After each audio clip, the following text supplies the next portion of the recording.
അല്ലാഹു സുബ്ഹാനഹു വ തആല എല്ലാ വെള്ളിയാഴ്ചയും നമ്മുടെ മുമ്പിലോട്ട് വരുമ്പോൾ അതിന്റെ രണ്ടാമത്തെ റക്അത്തിൽ ഇമാം ഇത് പാരായണം ചെയ്യുമ്പോൾ എല്ലാ വെള്ളിയാഴ്ചകളും വിശ്വാസികൾ ഒരിക്കൽ ഒരുമിച്ച് കൂടുന്ന മഹാരീതിയിൽ അല്ലാഹു പറയുന്ന ഏറ്റവും പ്രധാനപ്പെട്ട ഒരു സൂറത്താണ് സൂറത്തുൽ ഗാഷിയ.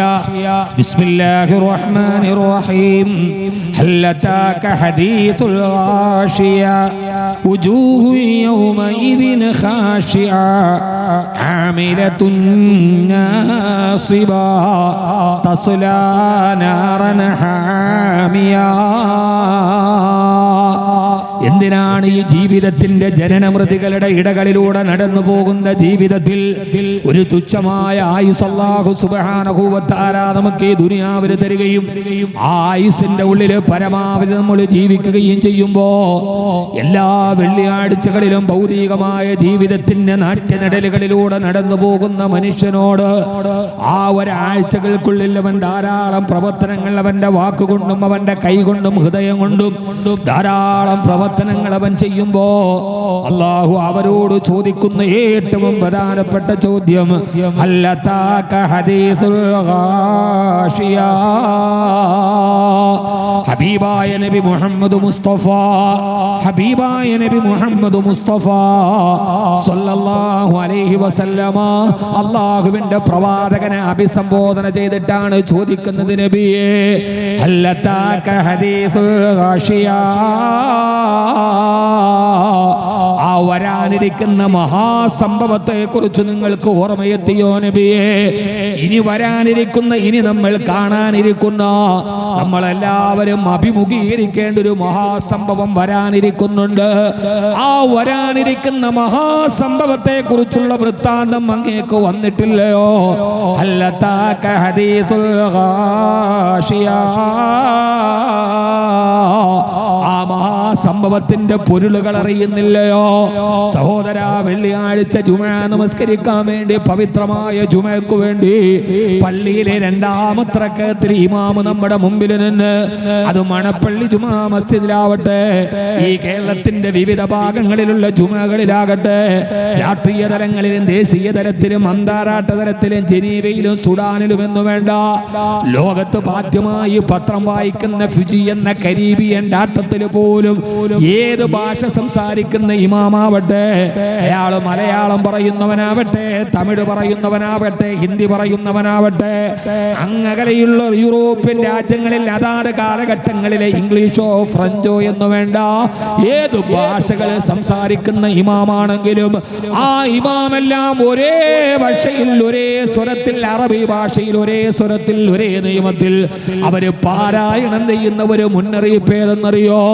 ഭൗതികമായ ജീവിതത്തിന്റെ ഈ കിടമത്സരങ്ങളുടെ ഇടയിലൂടെ എന്തൊക്കെയോ മിഥ്യാധാരണകളിൽ ചീറിപ്പാഞ്ഞു പോകുന്ന മനുഷ്യനോട് അല്ലാഹു പറയുകയാണ്, നിങ്ങൾ ഈ കണ്ടതൊന്നും സംഭവങ്ങളല്ല, ഇന്ന് നടന്നതോ ഇനി നടക്കാനിരിക്കുന്നതോ ലോകം കണ്ടുകൊണ്ടിരിക്കുന്നതോ അതൊന്നും ഒരു മഹാസംഭവമാണെന്ന് നിങ്ങൾ വിലയിരുത്തണ്ട. വരാനിരിക്കുന്ന ഏറ്റവും വലിയ മഹാസംഭവം ഏതെന്നറിയോ?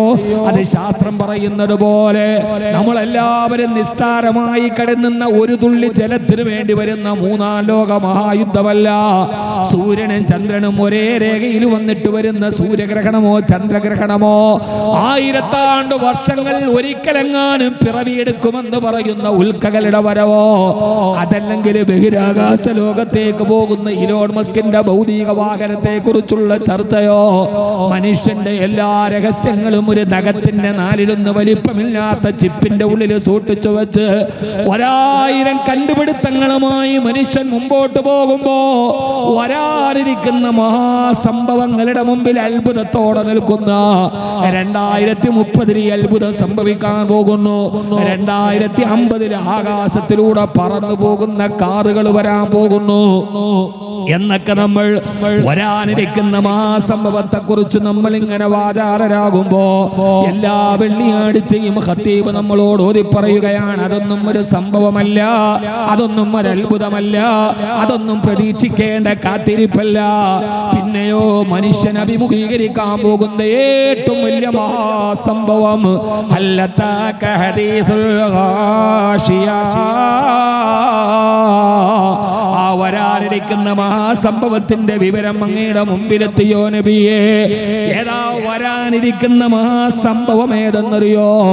അല്ലാഹു പറയുകയാണ്, വുജൂഹു യൗമൈദിൻ ഖാശിആ, വുജൂഹു യൗമൈദിൻ ഖാശിആ. അന്നത്തെ ദിവസമാണ് മുഖം വല്ലാതെ പേടിച്ചു പരിഭ്രാന്തരായി, ഹൃദയം കിടുകിടാ വിറച്ച്, കാലുകൾക്ക് ബലം നഷ്ടപ്പെട്ട്, കണ്ണുകൾക്ക് കാഴ്ച നഷ്ടപ്പെട്ട് ഒരു മനുഷ്യൻ നിസ്സഹായനായി. ആമിലത്തുൻ നാസിബാ വുജൂഹു യൗമൈദിൻ ഖാശിആ. അന്നത്തെ ദിവസം പേടിച്ചു വരച്ചു പരിഭ്രാന്തനായി. ആ മനുഷ്യന്റെ മുഖത്തുള്ള സൗന്ദര്യവും സൗരഭ്യവും സൗമ്യതയും നഷ്ടപ്പെട്ട് അവന്റെ മുഖത്ത് പേടിയുടെ അടയാളങ്ങൾ വന്ന് പേടിച്ചു നിൽക്കുന്ന ഒരു ദിവസം വരാനുണ്ട് നബിയേ. ആ ദിവസമാണ് മഹാസംഭവമാണ്. ഇദാ സുൽസിലത്തിൽ അർളു സിൽസാലഹാ വഅഖറജത്തിൽ അർളു അസ്ഖാലഹാ വഖാലൽ ഇൻസാനു മാ ലഹാ. ദിവസത്തിന്റെ ഭയാനതയെ കുറിച്ചാണ് വിശുദ്ധ ഖുർആൻ നമ്മളോട് പറഞ്ഞത്. ഈ ഭൂമി കിടുകിടാ വിറക്കുന്ന ദിവസം,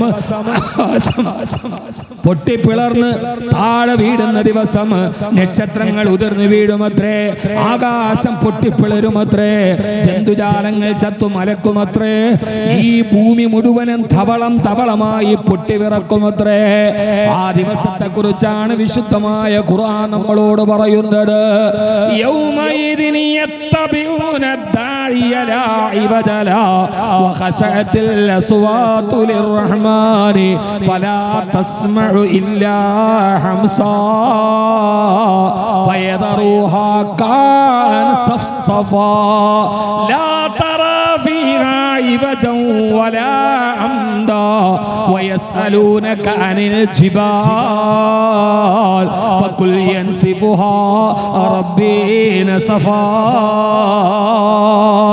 ഈ ഭൂമി മുഴുവനും പ്രപഞ്ചം തകർന്ന് തരിപ്പണമായി ഏകനായ പടച്ചവന്റെ മുമ്പിലേക്ക് നിന്നെ ഹാജരാക്കുന്ന ദിവസം.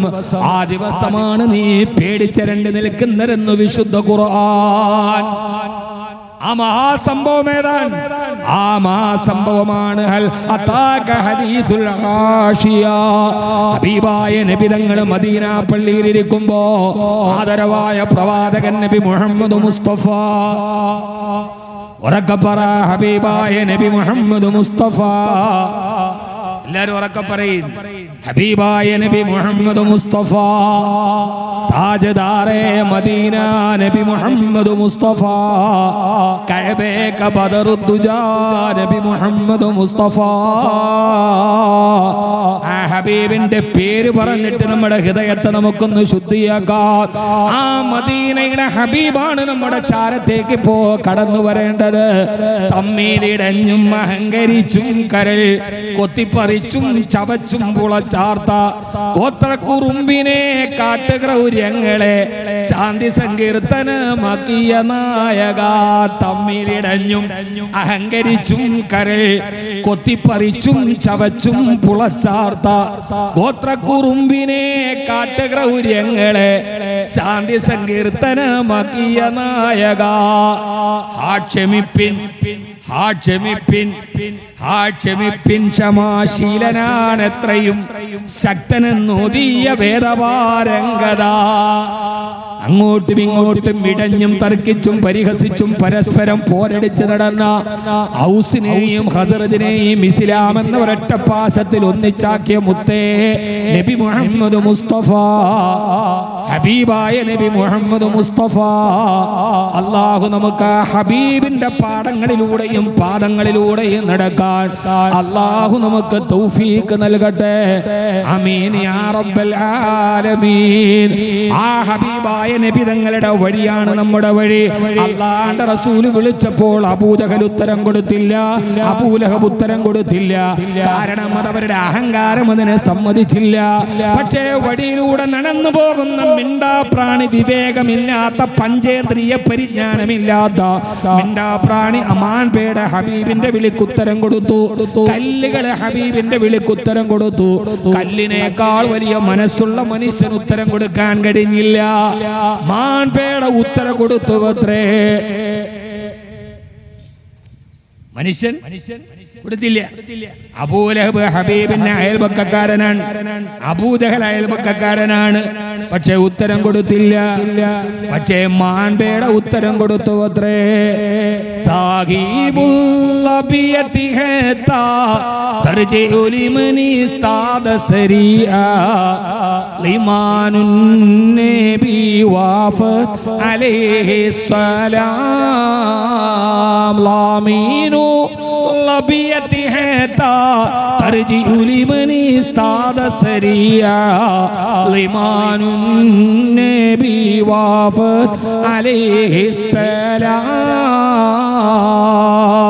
ഹബീബായ നബിയുടെ വിളിക്കുന്ന ഉത്തരം കൊടുക്കണം. അല്ലാഹുവിന്റെ റസൂൽ മദീനത്തെ പള്ളിയിൽ ഇരിക്കുമ്പോഴാണ് ഈ ആയത്ത് ഇറങ്ങുന്നത്. ഓ നബിയേ, ഹല്ലതാക ഹദീസുൽ ഗാശിയ, അങ്ങേക്കാ മഹാസംഭവത്തിന്റെ വൃത്തമെത്തിയില്ലയോ നബിയേ? ഈ ആയത്ത് കേട്ടപ്പോ അല്ലാഹുവിന്റെ റസൂലിന്റെ കവിൾ തടത്തിലൂടെ കണ്ണുനീര് തടം തള്ളിയാ തൊടുകയിട്ട് ഹബീബായ നബി പറഞ്ഞു അത്രേ, അതേ കദ അത്താനി റബ്ബി, കദ അത്താനി റബ്ബി, അതേ എന്നെ അല്ലാഹു പറഞ്ഞ വിവരം എനിക്കെത്തി എന്ന് പറഞ്ഞ് പിന്നീടുള്ള 3 രാത്രികളിൽ ഹബീബായ നബി തങ്ങൾ ഈ ആയത്തോത്തിട്ട് പൊട്ടിക്കരയുമായിരുന്നു എന്ന് ചരിത്രം നമ്മളോട് പറയുന്നുണ്ട്. അല്ലാഹു നമ്മളെ ആ വഴിയിലേക്ക് എത്തിച്ചു തരട്ടെ. നമുക്ക് പടച്ചോനോട് സംസാരിക്കണമെന്ന് ആഗ്രഹമുണ്ടോ? എനിക്ക് എന്റെ റബ്ബിനോട് സംസാരിക്കണം. എന്ത് ചെയ്യണം? നിസ്കരിച്ചാ മതി.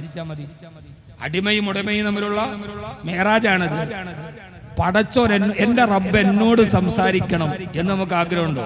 ഖുർആൻ ഓതിയാ മതി. നമ്മളോട് എന്തൊക്കെ പറയാനുണ്ടോ പടച്ചോൻ പറഞ്ഞതാണ്. അതാണ് ഖുർആൻ.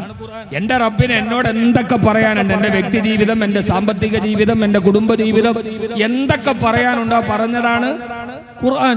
ഖുർആൻ ഓതിയാൽ യാ ഇബാദി, എന്റെ അടിമേ എന്നാരെ വിളിക്കണേ? അഹമ്മദ് കബീറിനെ. നിങ്ങളെ യാ ഇബാദി, എന്റെ അടിമകളെ എന്ന് വിളിക്കുമ്പോൾ ആരാണത്? നമ്മൾ ഓരോരുത്തരും അതിലുണ്ട്. ആ വഴിയിലൂടെ നമ്മൾ സഞ്ചരിച്ചു പോകുകയും ഒരു കെട്ട കാലത്ത് നമ്മൾ എങ്ങനെ ജീവിക്കണം അല്ലാഹു നമ്മളോട് പറയുന്നുണ്ട്. ആ വഴിയിലൂടെ സഞ്ചരിക്കാൻ അല്ലാഹു തൗഫീഖ് നൽകട്ടെ. ആമീൻ പറയും. ഹബീബായ നബി മുഹമ്മദ് മുസ്തഫ. ഇന്ന് ബാക്കവിയുടെ വാതിൽ കഴിഞ്ഞു പോകുമ്പോ ഇനി അടുത്ത വെള്ളിയാഴ്ച ആയത്ത് കേൾക്കുമ്പോ ഇതെല്ലാം എന്ത് ചെയ്യും? ഓർമ്മ വരും.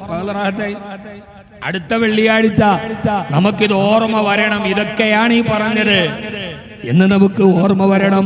ആ സമയത്ത് ആ മഹാസംഭവം നമുക്കാർക്കും യാതൊരുവിധ സ്വാധീനവും ഇല്ല. ആരെയും സ്വാധീനിക്കാൻ കഴിയില്ല.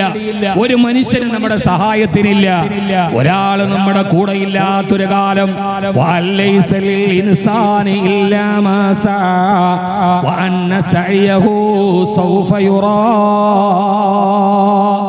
അല്ലാഹുവിന്റെ ഖുർആൻ പറയുകയാണ്, ഒരാളുമില്ലാത്ത ഒരു സമയമുണ്ട്. മനുഷ്യന്റെ ബോധ്യം അവിടെയാണ്.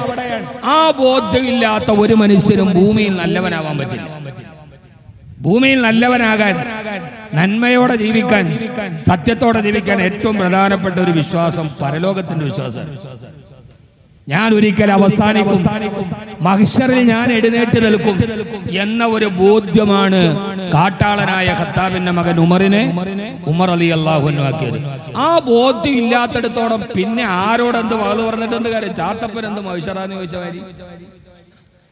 ചാത്തപ്പൻ എന്ത് പടച്ചോനെ പേടിയുണ്ട്, പരലോകത്തെ പേടിയുണ്ട്, മരണശേഷം ഒരു ജീവിതമുണ്ടെന്ന് ബോധ്യമുണ്ട്. സഹോദരങ്ങളെ, നമ്മളെല്ലാവരും, ഞാനും നിങ്ങൾ ഇവിടെ എന്നോട് നിങ്ങളോടുള്ള വാളാണ്. അപ്പോഴാണ് നമുക്ക് ഈ ഭൂമിയിൽ തെറ്റേത് ശരിയേത്, സത്യമേത് അസത്യമേത്, ഞാൻ ചെയ്യുന്നത് ശരിയാണോ എന്ന ചോദ്യം നമ്മുടെ നേരെ വരുന്നപ്പോഴാണ്. എപ്പോഴാണ്? ഈ ദുനിയാവിൽ ആർക്കും ജയിക്കാം, ആർക്കും തോക്കാം. പക്ഷെ ജയവും തോൽവിയും നിർണായകമാകുന്നത് എവിടെയാണ്? ജയവും തോൽവിയും നിർണായകമാകുന്ന എവിടെയാ? ഇവിടെ ആർക്കും ജയിക്കാം, ആർക്കും തോൽക്കാം, ഒരു പ്രശ്നമില്ല. ആരെയും വിലക്കെടുക്കാതിരിക്കാം. പക്ഷെ തോൽവി നിർണായകമാകുന്നത് എപ്പോഴാണ്? നീ തോറ്റു. എന്നാൽ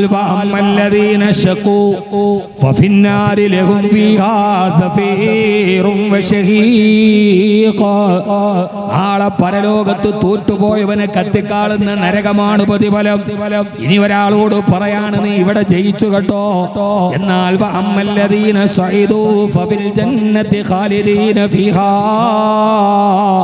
അവിടെ ജയിച്ചവൻ അല്ലാഹു കാലാകാല സ്വർഗമാണ് നൽകുക. ഈ ദുനിയാവിലെ ജയപരാജയങ്ങൾക്ക് പടച്ചവൻ പ്രതിഫലം നിശ്ചയിച്ചിട്ടില്ല സഹോദരങ്ങളെ. അതുകൊണ്ടാണ് വിശുദ്ധമായ ഖുർആൻ പറയുന്നത് നാളെ നിങ്ങളുടെ മുഖം പരിഭ്രാന്തമാകും. പേടിച്ചു വിറച്ചു നിൽക്കുന്ന ഒരു ദിവസം നിങ്ങൾക്ക് വരാനുണ്ട്.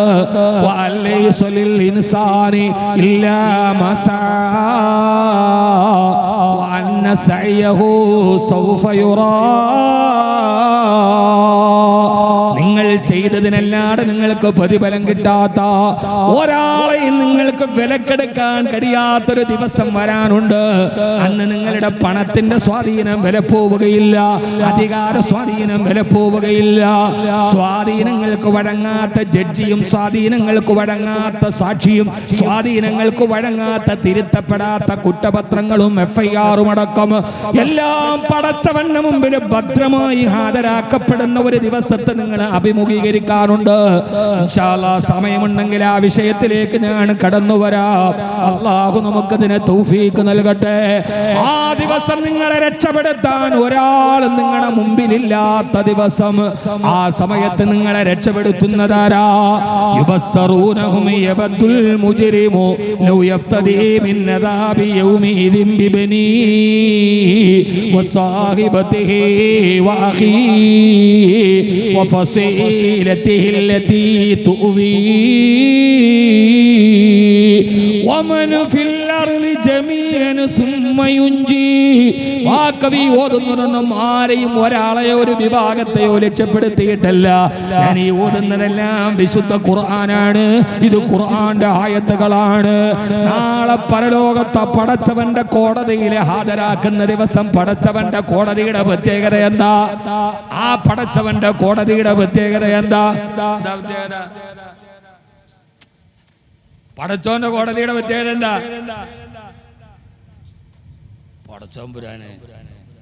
പടച്ചോന്റെ കോടതിക്ക് ഒരു പ്രത്യേകതയുണ്ട്. ഒരു സ്വാധീനത്തിന് അത് വഴങ്ങൂല. ജഡ്ജിയെ സ്വാധീനിക്കാൻ പറ്റില്ല. കാരണം ആ കോടതിയിലെ ജഡ്ജിയെ കുറിച്ച് പറയുന്ന ഒരു വാക്കുണ്ട് ഖുർആനിൽ. എന്താണ്? വല്ലാഹു അസീസുൻ ദുന്തിഖാം. നിന്റെ രക്ഷിതാവ് മാന്യനാണ്. ദുന്തിഖാം, മുഖം നോക്കാതെ ശിക്ഷണ നടപടി എടുക്കുന്നവനാണ്. ദുന്തിഖാം, മുഖത്ത് നോക്കൂല. വാക്കവിയാണോ, തങ്ങളാണോ, പ്രഭാഷകനാണോ, മുതലാളിയാണോ, പാവപ്പെട്ടവനാണോ, ഒരു പരിഗണനയും ആ ജഡ്ജിയുടെ മുമ്പിൽ സാധ്യമല്ല. വല്ലാഹു അസീസുൻ ദുന്തിഖാം. പെങ്ങളെ സൗന്ദര്യ മാനദണ്ഡമാവില്ല. ആരുടെ ഭാര്യയാണെന്ന് പറഞ്ഞിട്ടും കാര്യമില്ല. ഫാത്തിമ പൊന്നുമോളെ ഫാത്തിമ. അതുകൊണ്ടാണ് മദീനയിൽ ലോകത്തിന്റെ നായകൻ എന്റെ കരളിന്റെ കഷണമായ പ്രിയപ്പെട്ട പൊന്നുമോള് ഫാത്തിമ റളിയല്ലാഹു അൻഹയോട് പറഞ്ഞത്, പൊന്നുമോളെ ഫാത്തിമ, നീ ഉപ്പാന്റെ കരളിന്റെ കഷണമാ. ഉപ്പാന്റെ വരളിൽ പിടിച്ചു നടന്ന പൊന്നുമോളാണ് നീ. അഹ്ലു ബൈത്തിന്റെ ഉമ്മയാണ്. പക്ഷേ നാളെ പരലോകത്ത് മുഹമ്മദിന് നിന്നെ സഹായിക്കാൻ കഴിയില്ലെന്ന് സ്വന്തം മകളോട് പോലും ഹബീബായ നബി മുഹമ്മദ് മുസ്തഫ. കാരണം ഞാൻ ഇന്നാളാണ്, എന്റെ മേൽവിലാസം ഇതാണ്, ഞാൻ 10-35 വർഷം വയല് പറഞ്ഞ ആളാ, ഖുർആൻ മനപ്പാഠമാക്കിയ ഹാഫിളാ. ഒന്നുമില്ല സഹോദര, ഒരു മുഖം നോക്കാതെ നടപടി എടുക്കുന്ന ജഡ്ജിയാണ് പരലോകത്തിന്റെ ജഡ്ജി. ഖുർആൻ പറയണ പ്രസംഗ നിങ്ങൾ വേറെ ഒന്നുമായിട്ട് താരതമ്യപ്പെടുത്തരുത്. അല്ലാഹു, ഞാൻ ഇത് ഖുർആനാണ്. ഈ ഖുർആൻ പറയുമ്പോൾ ചിലപ്പോൾ ഞാനാണോ എന്ന് തോന്നുന്നു, നീയാണോ എന്ന് തോന്നുന്നു. അതിനകത്ത് നിങ്ങൾ വിചാരിക്കരുത് അല്ലാഹ് ഇത് ഉസ്താദ് പറയണ അങ്ങനെയൊന്നുമില്ല. ഇതിനകത്ത് എല്ലാവരും ഉണ്ട്. എന്നെ കണ്ടാ കിണ്ണം കെട്ടവനെ പോലെ തോന്നുമെന്ന് ചോദിക്കരുത്. ഇതിനകത്ത് എന്തുണ്ട്? ഇത് ഖുർആനാണ്. ഖുർആൻ എല്ലാവർക്കും ഉള്ളതാണ്, എല്ലാ കാലത്തും. വഫി അംഫുസിക്കും അഫലാ, എന്താ ഖുർആന്റെ പ്രത്യേകത? വഫി അംഫുസിക്കും അഫലാ തുബ്സിറൂൻ. നിങ്ങൾ ഖുർആനിൽ നോക്കിയാൽ ആകാശം കാണാം, ഭൂമി കാണാം, രഹസ്യം കാണാം, മെഡിക്കൽ സയൻസ് കാണാം, ആസ്ട്രോണമി കാണാം, ബയോളജി കാണാം. വഫി അംഫുസിക്കും, നിന്നെയും കാണാം. വഫി അംഫുസിക്കും, മനസ്സിലായില്ല? നിന്നെയും കാണാം. ഒരു കണ്ണാടിയാണത്. തുറന്നു നോക്കിയാൽ അത് നമ്മുടെ കണ്ണാടിയാണ്. ആ കണ്ണാടിയെ നമുക്ക് എന്ത് ചെയ്യാം? നമുക്ക് മനസ്സിലാക്കാൻ കഴിയും. അല്ലാഹു സുബ്ഹാനഹു വ തആല നമ്മെല്ലാവരെയും വിശുദ്ധമായ ഖുർആനിന്റെ തണലിലൂടെ അല്ലാഹു നടത്തി തരട്ടെ. ആ ജഡ്ജിയെ സ്വാധീനിക്കാൻ കഴിയില്ല. വല്ലാഹു അസീസുൻ ദുൻതിഖാം. മുഖം നോക്കൂല, പറ്റില്ല എന്ന് മാത്രമല്ല, ആ കോടതിയുടെ പ്രത്യേകത അത്ര പെട്ടെന്ന് അവധിക്ക് മാറ്റിവെക്കലുമില്ല. പടച്ചോന്റെ കോടതി ഈ കേസ് അടുത്ത അവധിയിലേക്ക് മാറ്റിവെച്ചു. 12-ാം തീയതി വന്നാൽ മതി, അല്ലെങ്കിൽ ഈ സാക്ഷി ഹാജരായില്ല, ഒന്നുമില്ല. ആ സമയത്ത് ഇന്നല്ലാഹ, പടച്ചോന്റെ കോടതി, ലോകത്തിലെ അല്ലാഹുവിന്റെ കോടതി, ആ കോടതിക്ക് കേസ് അവധിക്ക് വെക്കലില്ല, വേറെ ഒരു പ്രതിയിലേക്ക് മാറ്റലില്ല. ലോകത്തിലെ ഏറ്റവും അതിവേഗ കോടതി പടച്ചവന്റെ കോടതിയാണ്. ഇന്നല്ലാഹ സരീഉൽ ഹിസാബ്. എന്റെ പടച്ചവൻ സരീഉൽ ഹിസാബ്, പെട്ടെന്ന് വിധി പ്രഖ്യാപിക്കുന്നവനാണ്. വാദവും കഴിഞ്ഞു, സാക്ഷിയും കഴിഞ്ഞു, എല്ലാം കഴിഞ്ഞു. സരീഉൽ ഹിസാബ്, അല്ലാഹുവിന്റെ കോടതി ഏറ്റവും അതിവേഗ കോടതി, ഫാസ്റ്റ് ട്രാക്ക് കോടതി നമ്മൾ കേട്ടിട്ടില്ലേ ദുനിയാവില്? ഇതൊക്കെ ഖുർആന്റെ കോടതിയാണ്. ഇന്നല്ലാഹ സരീഉൽ ഹിസാബ്, നിന്റെ പടച്ചവൻ കോടതി അതിവേഗ കോടതിയാണ്. നമ്മുടെ നാട്ടിൽ സ്വാഭാവികമായിട്ട് ഒരു കേസിന് 2 സാക്ഷി മതി. ഇപ്പൊ തന്നെ നമ്മുടെ ചുറ്റും തന്നെ ഏതാണ്ട് 8 സാക്ഷികളുണ്ട്. 8 സാക്ഷികൾ നമ്മുടെ കയ്യിൽ തന്നെയുണ്ട്. അല്ലാഹു നമുക്ക് ബോധം തരട്ടെ. അല്ലാഹുവിന്റെ വിശുദ്ധമായ ഖുർആൻ പറയുകയാണ്, നമുക്ക് 8 സാക്ഷികളാണ്. എവിടെ പോയാലും, ഒരു കടയിൽ പോയാൽ കാണാം, ഇവിടെ CCTV വെച്ചിട്ടുണ്ട്, നിങ്ങൾ ജാഗരൂകരാകണം, നിങ്ങൾ ക്യാമറയുടെ നിരീക്ഷണത്തിലാണ്. ആ ബോട്ട് കാണുമ്പോൾ നമ്മളെല്ലാവരും പെട്ടെന്ന് നമ്മുടെ മുഖിയൊന്ന് ചീടി ഒതുക്കും. ഒന്നുമല്ലെങ്കിൽ ക്യാമറയിൽ കാണുമ്പോൾ ഒന്ന് കാണുന്നതിനൊരു ഭംഗി വേണ്ടേ? മുണ്ട് നന്നായിട്ടെടുത്ത് മുഖമൊന്ന് ചീരി ഒതുക്കിയിട്ടൊരു കേവലം ഒരു CCTVയുടെ ക്യാമറയുടെ നിരീക്ഷണത്തിലാണെന്ന് പറയുമ്പോൾ ആ സമയത്തൊന്ന് ഒരുങ്ങി നിൽക്കുന്ന മനുഷ്യ, പെങ്ങളെ, അല്ലാഹു പറയുകയാണ്, നിങ്ങൾക്ക് ഞാൻ വെച്ചിരിക്കുന്നത് 2 ക്യാമറയല്ല, 8 ക്യാമറകളുടെ നിരീക്ഷണത്തിലാണ് നമ്മൾ നടക്കുന്നതെന്ന ബോധ്യം നമുക്കുണ്ടായാൽ അതിനപ്പുറത്തേക്ക് നമുക്ക് പിന്നെ ഏത് ബോധ്യമാവേണ്ടത്? നമ്മുടെ 8 സാക്ഷികൾ ഏതെന്നറിയോ? അതിലൊന്നാമത്തേത്, ഇത് യതലക്കൽ മുത്തലഖിയാനി അനിൽ യമീനി വഅനി ശിമാലി ഖഈദ് മാ യൽഫിലു മിൻ ഖൗലിൻ ഇല്ലാ ലദൈഹി റഖീബുൻ അതീദ്. 8 സാക്ഷ്യം പറയട്ടെ, 8 സാക്ഷ്യം പറഞ്ഞു തരട്ടെ. നിങ്ങളെന്തോ ഒരു സഹകരണം ഇല്ലാതെ?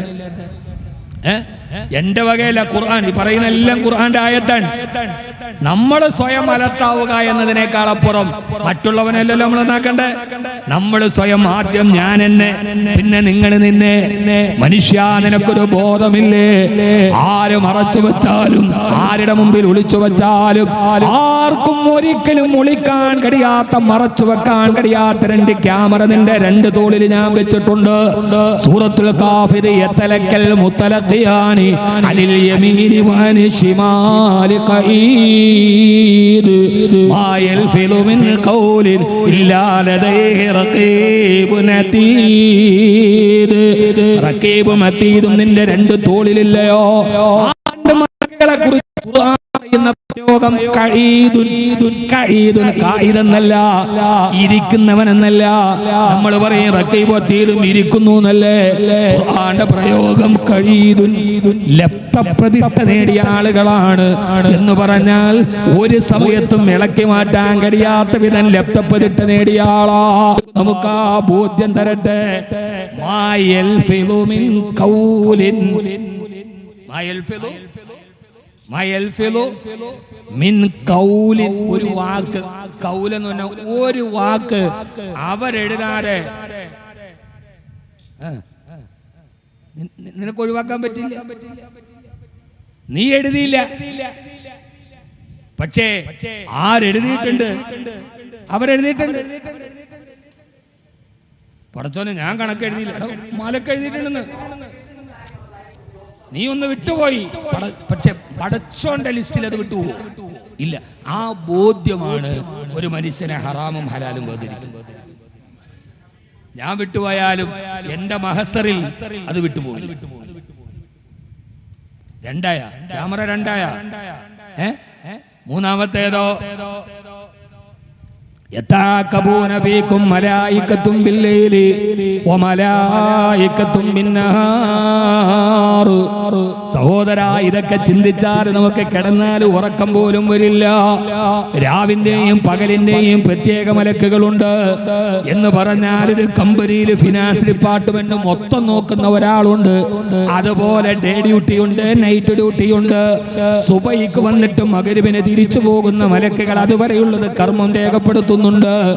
മഗ്‌രിബ് കഴിഞ്ഞു വരുന്ന മലക്കുകൾ പിന്നീട് സുബഹി വരെയുള്ളത് രേഖപ്പെടുത്തുന്നുണ്ട്. രാവിലും പകലും നിന്റെ കർമ്മങ്ങളെ രേഖപ്പെടുത്താൻ രണ്ട് വിഭാഗം മലക്കുകളെ അല്ലാഹു രേഖപ്പെടുത്തിയിട്ടുണ്ട്. ഇപ്പോൾ 4 സാക്ഷികളായോ, ഇനി അഞ്ചാമത്തേത് വൽ മലായികത്തു യശ്ഹദൂൻ. ഇതിനെ എല്ലാം നിയന്ത്രിക്കാൻ പൊതുവിൽ അല്ലാഹു ഏൽപ്പിച്ച മലക്കുകളുണ്ട്, 5ആയോ. ആറാമത്തേത് ഏതെന്നറിയോ എന്റെ പ്രിയപ്പെട്ട സഹോദരാ? ആറാമത്തെ സാക്ഷി മറ്റാരുമല്ല, യൗമഇദിന തശ്ഹദു അലൈഹിം അൽസിനതുഹും വഅയ്ദിഹിം വഅർജുലുഹും ബിമാ കാനൂ യഅമലൂൻ. അല്ലാഹു അടുത്ത സാക്ഷികളായി വെച്ചിരിക്കുന്ന നമ്മുടെ കൈകളെയും നമ്മുടെ കാലുകളെയും നമ്മുടെ നാവുകളെയും. ഒന്ന് നിന്റെ കൈയാണ്, യൗമഇദിൻ തശ്ഹദു. ഷാഹിദ് എന്ന് പറഞ്ഞാൽ സാക്ഷി. അന്നത്തെ സാക്ഷി അൽസിനത്തുഹും, നിന്റെ നാവ്, ചീത്ത പറഞ്ഞ നാവ്, തെറി പറഞ്ഞ നാവ്, ഒരാളെ കുറിച്ച് അനാവശ്യമായി പറഞ്ഞ നാവ് അടുത്ത സാക്ഷിയാണ്. വഅയ്ദിഹിം, നിന്റെ കൈകളുണ്ടല്ലോ, ആ കൈകൾ കൊണ്ട് എന്തൊക്കെ എഴുതിയിട്ടുണ്ട്, എന്തൊക്കെ എഴുതാത്തതുണ്ട്, എന്തൊക്കെ വിട്ടുപോയിട്ടുണ്ട്. സഹോദരാ, അതൊന്നും പടച്ചവന്റെ മുമ്പിൽ ഒളിക്കാൻ കഴിയില്ലല്ലോ. ആ പടച്ചവന്റെ മുമ്പിൽ കൃത്യമായി നീ അതിനെ എഴുതപ്പെടുന്ന നിന്റെ ഈ വിരലുകൾ സാക്ഷി നിൽക്കും. അർജുലുഹും, നിന്റെ കാലുകളും സാക്ഷി നിൽക്കും. ആ സാക്ഷികളുടെ വിചാരണയും നടക്കുന്നുണ്ട്. അല്ലൂമ നഖ്തിമു അലാ അഫ്വാഹിഹിം വതുകല്ലിമുനാ അയ്ദീഹിം വതശ്ഹദു അർജുലുഹും ബിമാ കാനൂ യക്സിബൂൻ. അല്ലൂമ, അന്നേ ദിവസം നഖ്തിമു അലാ അഫ്വാഹിഹിം, അവരുടെ വായുകൾ ഞാൻ സീല് വെക്കും. വതുകല്ലിമുനാ അയ്ദീഹിം, അവരുടെ കൈകൾ എഴുന്നേറ്റ് സംസാരിക്കും. വതശ്ഹദു അർജുലുഹും, അവരുടെ കാലുകൾ സാക്ഷി നൽകും. ബിമാ കാനൂ യക്സിബൂൻ, അവര് ചെയ്തതെല്ലാം പടച്ചവന്റെ മുമ്പിൽ വിളിച്ചു പറയുന്ന ദിവസമുണ്ട്. ആരുടെ മുമ്പിലും രക്ഷപ്പെടാൻ കഴിയില്ല. നമ്മുടെ കുടുംബത്തിൽ ഞാൻ എന്തെങ്കിലും ചെയ്തോ, അത് നാളെ പടച്ചവന്റെ മുമ്പിൽ എന്റെ കൈകൾ സാക്ഷി നിന്ന് പറയും. എന്റെ ഭാര്യ കാരണമായി ഞാൻ മർദ്ദിച്ചിട്ടുണ്ടോ, അവളെ ഞാൻ അടിച്ചിട്ടുണ്ടോ, ഈ കൈ കൊണ്ട് ഞാനൊരു നിരപരാധിയുടെ മുഖത്തടിച്ചിട്ടുണ്ടോ, പടച്ചവന്റെ മുമ്പിൽ സാക്ഷി പറഞ്ഞേ മതിയാവൂ. അവയവങ്ങൾ ചെയ്തതിനെ കുറിച്ച് പടച്ചവന്റെ മുമ്പിൽ പറയണം. സഹോദരാ, അതിൽ നിന്ന് ആർക്കാണ് മാറി നിൽക്കാൻ കഴിയുക? അല്ലാഹു നമുക്ക് തൗഫീഖ് നൽകട്ടെ. പടച്ചവന്റെ മുമ്പിൽ പറയേണ്ടതില്ലേ? അല്ലാഹുവിന്റെ ഖുർആൻ ഹബീബായ നബി മുഹമ്മദ് മുസ്തഫ, ഹബീബായ നബി മുഹമ്മദ് മുസ്തഫ സല്ലല്ലാഹു അലൈഹി വസല്ലം പറയാണ്, ലാ യസൂലു ഖദമ അബ്ദിൻ ഹത്താ യുസ്അല അൻ അർബ.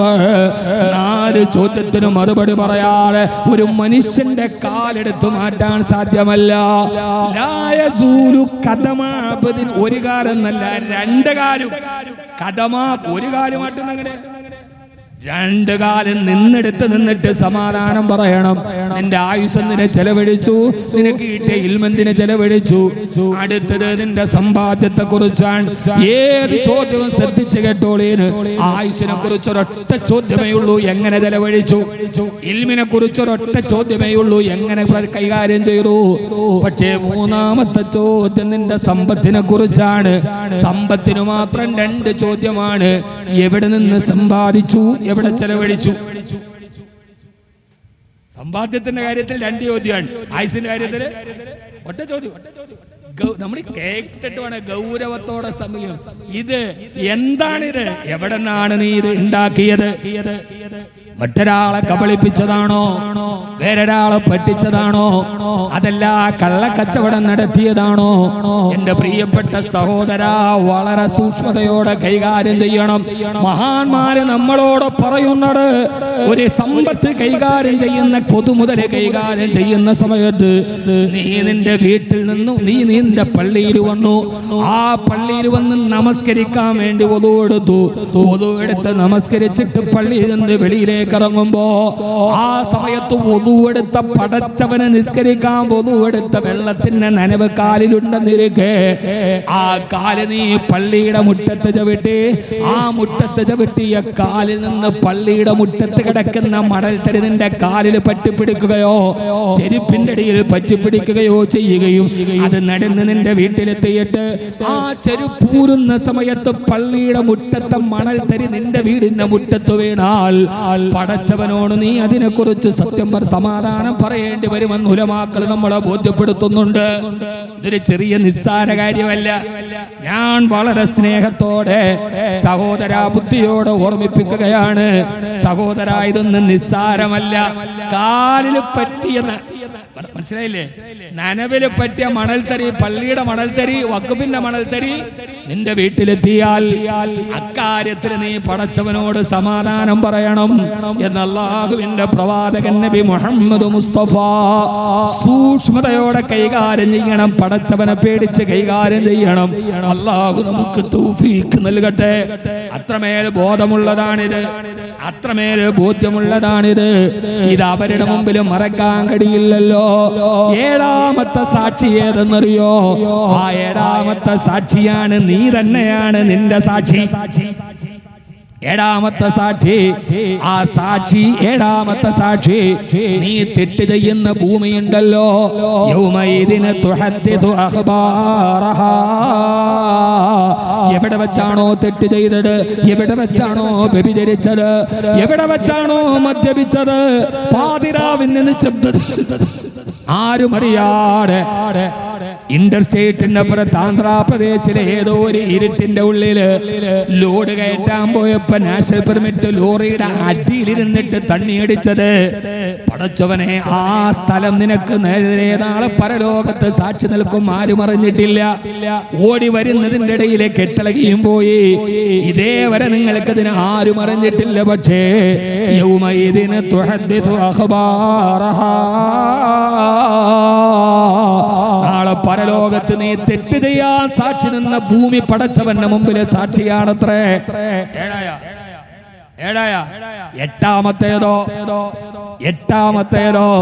എട്ടാമത്തെ സാക്ഷി നമ്മൾ തന്നെ. ബലിൽ ഇൻസാനു അലാ നഫ്സിഹി ബസീറാ. മനുഷ്യൻ തന്നെ പറയും, അല്ലാഹുവേ ഞാൻ തെറ്റ് ചെയ്തു റബ്ബേ. പ്രതി തന്നെ കുറ്റം സമ്മതിച്ചാ പിന്നെ പ്രശ്നമുണ്ടാ? പ്രതി എന്നെ എന്ത് ചെയ്ത്? ഞാൻ കുറ്റം ചെയ്തു എന്ന് പ്രതി എന്നെ സമ്മതിച്ചേ പറ്റൂ. എല്ലാം റെക്കോർഡാണ് അവിടെ. അവിടെ പിന്നെ ആരെയും മറക്കാൻ പറ്റൂലല്ലോ. അതുകൊണ്ട് പ്രതി തന്നെ എന്ത് ചെയ്യണം? പ്രതി തന്നെ കുറ്റം സമ്മതിക്കണം. സമ്മതിച്ചേ മതിയാവൂ.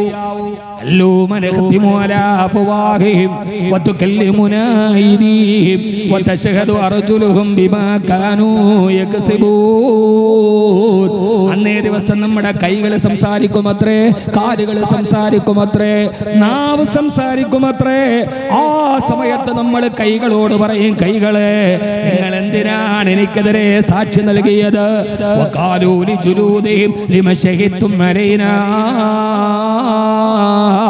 എന്റെ പ്രിയപ്പെട്ട സഹോദരിമാരോടുകൂടി സൂറത്തു ഹമീം സദറയിൽ അല്ലാഹു പറയുകയാണ്. നമ്മൾ ചോദിക്കുമത്രേ, അഹ്മദ് കബീർ ചോദിക്കും, ലിജുലൂദിഹിം, നമ്മുടെ തൊലികളോട്, അവയവങ്ങളോട്, ലിമ ശഹിത്തും അലൈനാ,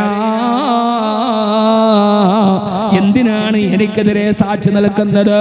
കൈകളെ മൈലാഞ്ചി വെച്ച് ചുമപ്പിച്ച്, ക്യൂടെക്സ് ചുമപ്പിച്ച്, ഒരു പെരുന്നാൾ, ഒരു കല്യാണത്തിന് ആ ക്യൂടെക്സ് പോകൂന്ന് കരുതിയിട്ടല്ലേ ഒതു എടുക്കാറ് നിസ്കാരം കളാക്കിയത്. നഖം വെട്ടി നന്നായി പെഡിക്യൂറും മിനിക്യൂറും ചെയ്ത് നിന്നെ മിനിക്ക് നടന്ന എനിക്കെതിരെ നീ തിരിയുന്നോ? കൈകളെ കാലുകളോട് ചോദിക്കും, കാലുകളെ എത്ര മനോഹരമായി നിന്നെ ഞാൻ പരിപാലിച്ച് നടന്നതാണ്, എനിക്കെതിരെ നീ ഇന്ന് തിരിഞ്ഞു നിന്നല്ലോ.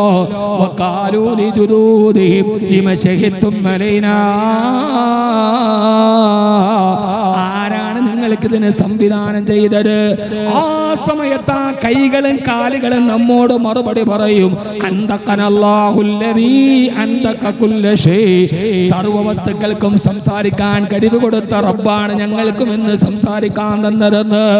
അതുകൊണ്ട് സഹോദരാ സഹോദരി, ഈ മുഴുവൻ സാക്ഷികളെയും മറികടക്കാൻ നമുക്ക് കഴിയോ? 9ാമതൊരു സാക്ഷിയുണ്ട്. ആ സാക്ഷിയാണ്